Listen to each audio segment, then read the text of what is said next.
네, 오늘은 시장에서 유망하게 꼽는 스몰캡 종목에 대해서 공부하는 시간을 가져보겠습니다. KTB 투자증권에서 스몰캡을 담당하고 있는 김지훈 애널리스트 나와 있습니다. 안녕하세요. 네, 안녕하세요. 네, 그동안 이제 이 시간을 통해서 시장이 종목별 장세다 이런 얘기를 많이 나눴었는데 최근에 이번 주 들어서는 종목 쏠림 현상이 정말 심한 것 같아요. 네, 맞습니다. 이게 종목장이긴 한데 네. 이번 주 들어서 이제 카카오뱅크 그리고 SK바이오사이언스 쪽으로 수급이 좀 굉장히 쏠리면서 다른 중소형주들 소외가 좀 심화되는 느낌이고요. 사실 어제 그제도 지수는 뭐 나쁘지 않았습니다만 카카오뱅크랑 SK바이오사이언스를 제외하고서는 사실 지수가 빠졌다라고 봐도 무방할 것 같아요.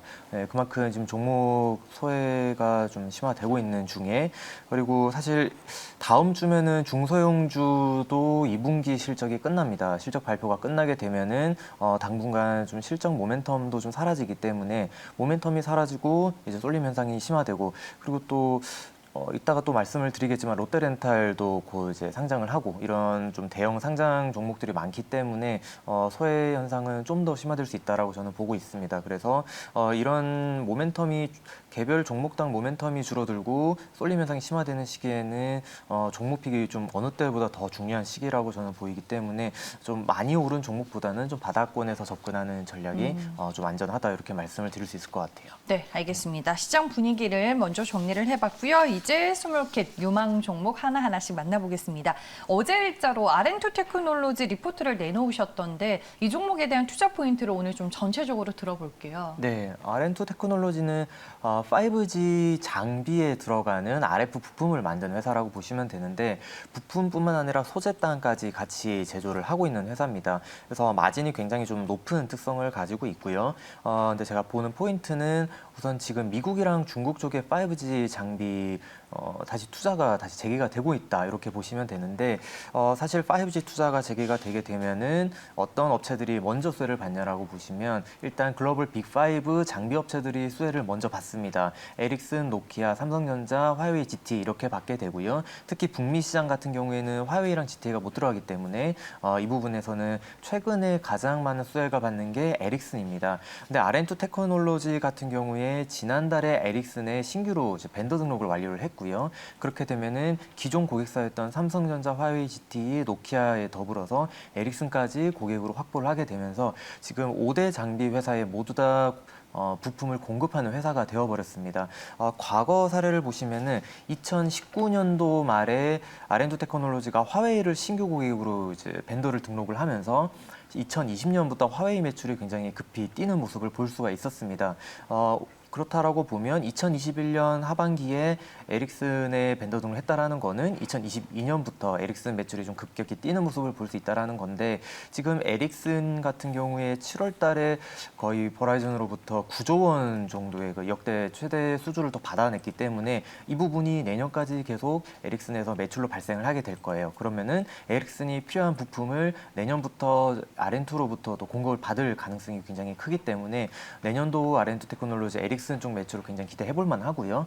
올해 하반기 같은 경우에도 실적 부분에 굉장히 좀 기대가 되는 게 앞서 화웨이도 고객사를 가지고 있다라고 말씀을 드렸는데 중국 시장 같은 경우에 상반기 때 5G 투자가 대략 연간 목표량이 한 20% 정도밖에 나오지 않았습니다. 그러면 하반기 때 대략 80% 정도가 발주가 나오게 될 테고 그러면은 화웨이 쪽으로 좀 공급하는 R&D 테크놀로지 물량은 상반기 대비 하반기가 훨씬 크다라고 좀 예측이 할 수 있을 겁니다. 그리고 또 긍정적으로 보고 있는 게 사실 R&D 테크놀로지 과거에 가장 큰 고객사가 삼성전자였었어요. 근데 삼성전자가 작년에 5G 쪽 장비가 좀 부진을 하다 보니 R&D 테크놀로지도 실적이 삼성전자 쪽이 좀 빠졌었는데 이 부분이 상반기 때 다시 올라오기 시작했습니다. 이 부분은 인도 쪽 LTE가 다시 투자가 재개되면서 여기에 따른 거고요. 인도도 5G 투자가 또 다시 시작이 되어야 되기 때문에 이 부분은 삼성전자가 좀 강세를 가지고 있습니다. 그래서 R&D 테크놀로지는 일단 북미 시장에서 에릭슨을 통한 수혜, 그리고 중국 쪽에서 화웨이를 통한 수혜, 그리고 국내와 인도 시장에서 이런 삼성전자 통한 수혜가 두루두루 좀 진행이 되기 때문에 5G 관련된 장비주 아니면 뭐 이런 것들 부품주 해서는 저는 아렌투 테크놀로지가 좀 가장 큰 수혜를 받을 수 있다라고 보고 있고요. 네. 또 이 회사 가장 큰 장점이 앞서 제일 처음에 말씀드린 것처럼 이익률입니다. 이 회사 같은 경우에 BEP를 넘어서는 순간 원가율이 굉장히 낮기 때문에 고정비 커버 이후에 발생하는 레버리지 효과가 굉장히 커요. 그래서 이론적으로 대략 매출 300억 이상을 찍게 되면은 이익률이 거의 한 30% 이상도 나올 수 있는 구조다. 이렇게 말씀드릴 수 있을 것 같습니다. 네, 글로벌 5G 투자가 이제 재개가 되는데 미국과 중국을 중심으로 이번에 에릭슨의 신규 벤더로 또 등록이 됐다. 그리고 앞으로 발생되는 매출 기대해 볼 만하다. 이렇게 투자 포인트 정리해 보면 될까요? 네, 맞습니다. 네, 알겠습니다. 아렌투 테크놀로지 저희가 첫 번째 유망 스몰캡으로 만나봤습니다. 다음은 이제 SK 렌터카입니다. 이 시간을 통해서 이제 소개해드린 적이 있는데 네. 롯데 렌탈이 19일에 상장이 되는 걸로 알고 있는데 좀 연관성이 있는 거예요? 그럼 어때요? 네, 맞습니다. 네. 롯데렌탈이 시장 1위고요. 시장 2위가 SK 렌터카입니다. 네, 1위, 2위인데 최근에 롯데렌탈이 상장 규모가 2.1조 정도로 올라와요. 네, 그럼 굉장히 좀 크게 올라오고 있고, 사실 이거랑 비교해 봤을 때 렌터카 회사 같은 경우에는 보유 렌터카 수로 가치 평가를 하면은 좀 굉장히 좀 명확하게 나올 수가 있는데 롯데렌탈 대비해서 SK 렌터카 보유 대수가 물론 작습니다. 시장 2위다 보니까 그렇지만 지금 시총이 SK 렌터카가 지금 6천억 수준이거든요. 그러면은 3배 이상 차이가 나는데 차량 대수는 한 1.5배 정도 차이가 나요. 그런 걸 감안을 해봤을 때 롯데 렌탈이 상장을 해서 만약 따상을 가게 된다. 그러면 SK 렌터카 같이 움직이게 된다라고 저는 보고 있습니다. 그래서 롯데 렌탈의 가치에 따라서 SK 렌터카의 시총이 좀 더 커질 수 있는 룸이 저는 있다라고 보고 있고 그렇다라고 보면은 지금 수준에서 SK 렌터카 매수 전략 좀 유효하다라고 보고요. 뭐 그걸 떠나서라도 실적 부분에 있어서 SK 렌터카 최근 분위기가 굉장히 좋습니다. 일단 중고차 가격이 굉장히 좀 많이 올라왔고 이건 뭐 지난 시간에 좀 말씀드린 부분이긴 네. 하지만 중고차 가격이 많이 올랐기 때문에 이런 중고차 판매 수익이 굉장히 크게 잡히고 있고요. 그리고 최근에 뭐 제주도 놀러 가신 분들은 렌터카 가격이 굉장히 좀 많이 올라온 부분 보실 수 있을 거예요. 그래서 그런 부분도 수익에 굉장히 좀 긍정적인 영향을 미치고 있고요. 그리고 장기 렌탈 같은 경우에는 뭐 빠지지 않는 비즈니스입니다. 시장 상황에 상관없이 계속 우상향할 수 있는 비즈니스이기 때문에 이런 것들 감안했을 때 지금 실적 모멘텀 있고 롯데렌탈 상장 모멘텀이 있기 때문에 지금 좀 단기 플레이하기 좀 좋은 시기가 아닌가 이렇게 말씀드릴 수 있을 것 같아요. 뭐 SK 렌터카와 AJ 렌터카가 통합이 되면서 시너지 효과도 좀 발생이 되고 있어요? 네, 맞습니다. 이게 네. 아직도 지금 통합 중이에요. 그쪽 네트워크 쪽에 있는 장기 렌터카가 계속해서 SK 렌터카로 이동하고 있고요. 네. 이게 전부 다 이제 이전이 되게 되면은 롯데렌탈이랑 차량 대수는 정말 크게 차이가 안 나는 부분이 될 겁니다. 그래서 이런 부분이 진행이 되고 있는 점이 하나가 있고 그리고 일단 사이즈가 커지다 보니까 조달 금리가 또 빠집니다. 그리고 차량 구매 시 좀 할인을 받을 수 있는 여지도 있고요. 그러다 보니까 이 수익 면에서 굉장히 좀 업사이드가 많이 생겼다라고 보시면 돼서 지금 이익률 개선되는 구간에 또 들어가 있다라고 좀 시너지 효과 이렇게 보시면 될 것 같아요. 네, 알겠습니다. 두 번째 종목은 SK 렌터카였습니다. 마지막 유망 스몰캡 종목은 인텔리안테크입니다. 최근에 또 유상증자도 잘 마무리가 된 걸로 네. 알고 있는데 포인트들 들어볼게요. 네, 유상증자 말씀 잘 해주셨는데 네. 사실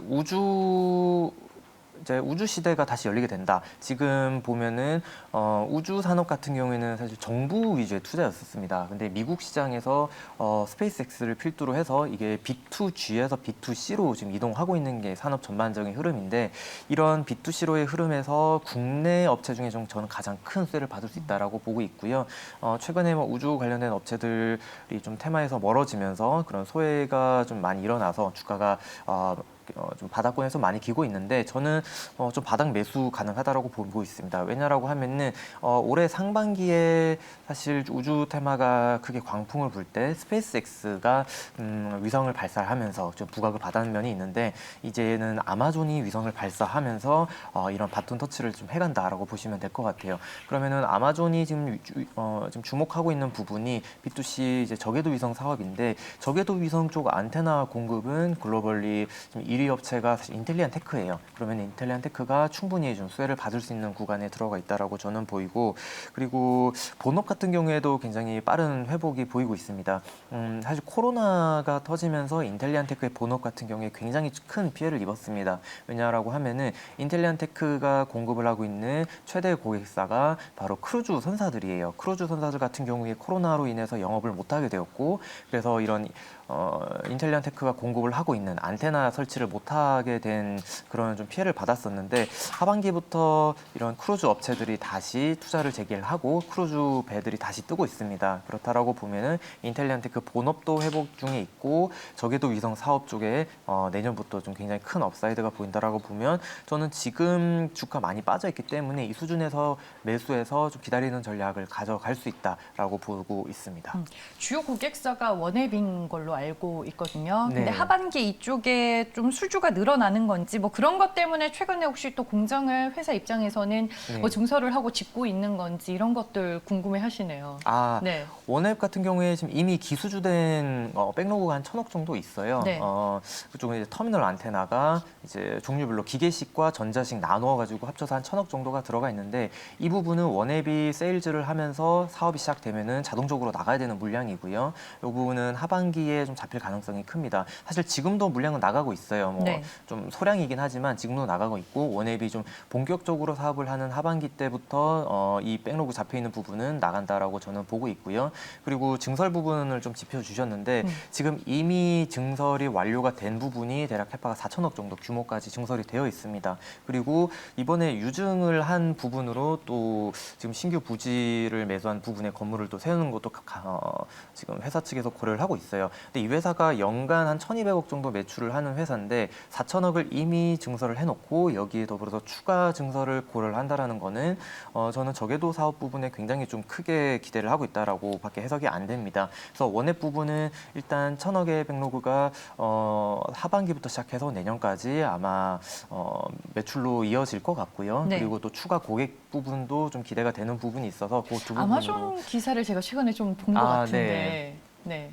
기사가 나왔고 아마 회사에서는 부인을 했을 겁니다. 네, 근데 저는 가능성이 크다라고 봐요. 뭐 어떻게 진행되는지는 저도 내부자가 아니기 때문에 모르겠습니다만, 네. 앞서 제가 아마존을 짚어드린 이유가 하반기 때 위성 발사를 해야 됩니다. 그럼 위성 발사를 하게 되면은 위성만 띄우면다고 이게 사업이 되지는 않잖아요. 일단 지상에 고객들용 터미널 안테나는 나중에 사업이 시작이 되면 뿌리겠지만, 그 전에 게이트웨이 안테나를 뿌려서 이런 망을 구축을 해야 됩니다. 그러면 위성과 게이트웨이가 같이 설치가 되어야 된다라고 보면은 하반기부터 게이트웨이 안테나 나가야 되거든요. 근데 게이트웨이 안테나 최근에 만들 수 있는 회사들 좀 살펴봐서 추려보면은 몇 개 안 나올 거예요. 네, 이 정도 말씀드릴 수 있을 것 같습니다. 네. 알겠습니다. 돌려서 말씀을 해주셨네요. 우주산업 성장에 발맞춰서 이제 종사의 사업 확장도 지속이 될 거다. 뭐 이런 얘기를 해주셨고, 여러 가지 포인트들 저희가 잘 들어봤습니다. 인텔리안 테크를 궁금해하시는 또 시청자 그리고 구독자분들이 많으셔서 오늘 저희가 좀 깊이 있게 여쭤봤습니다. 시장에서 유망하게 보는 스몰캡 3개 종목들 오늘 모두 체크를 해봤고요. 지금까지 KTB 투자증권 김지훈 애널리스트와 함께했습니다. 고맙습니다. 네, 감사합니다.